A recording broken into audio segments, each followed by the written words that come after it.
More breaking updates. Let's try and understand really what is going on, because right now there is a little bit of confusion, a fog of information as far as what really transpired ever since Donald Trump made that tweet last evening around just before 6 p.m. There's been a lot of confusion of what really happened in behind the curtains, so to speak. But this is what the Indian government is telling us, that Operation Sindoor is not finished. It is ongoing. It hasn't concluded.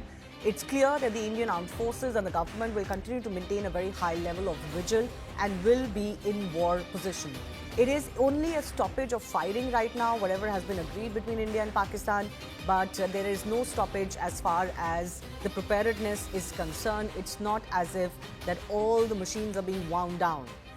But the message from India is also very clear, that अगर वहाँ से गोली चलेगी तो यहाँ से गोला चलेगा. Meaning the action is going to be precise, but it's going to inflict the kind of damage which is going to make the price much higher for Pakistan to pay. My colleague Siddhant is breaking this down for us. Siddhant, you know, it is important, these messages that are coming in from the Indian establishment, because the messaging since last evening has got a little muddled, right? The Indian government is saying one thing, we know Pakistan says what it says, but even the US is doing its own thing.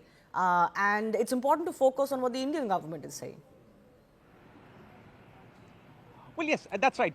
It's also important to understand that President Donald Trump was looking for a ceasefire in Europe, in West Asia. Perhaps he couldn't get ceasefire in those two areas. So, you know, the understanding which was reached yesterday between India and Pakistan, perhaps US President Donald Trump and Americans have been trying to steal away that credit.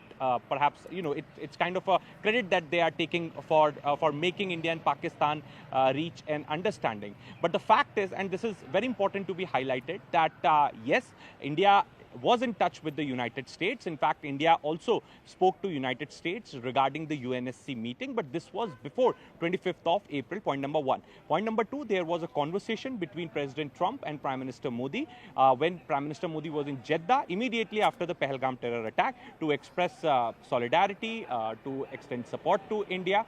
So that conversation was in that context. Now, on 1st of May, Marco Rubio spoke to EM S. Jaishankar and Prime Minister Shehbaz Sharif. Perhaps at that time, EM S. Jaishankar made India's position very clear that India is going to hit the terror camp. The target is going to be terrorists in Pakistan, and perhaps India acted in the same direction.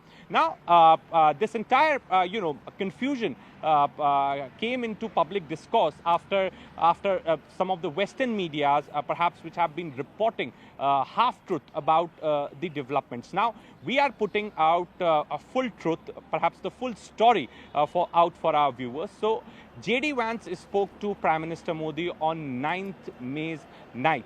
And in fact, that conversation was off-ramping the tension between India and Pakistan. And at that point in time also, Prime Minister made his position very clear. If they will hit us, we will hit them even more harder, and it's going to be devastating for them.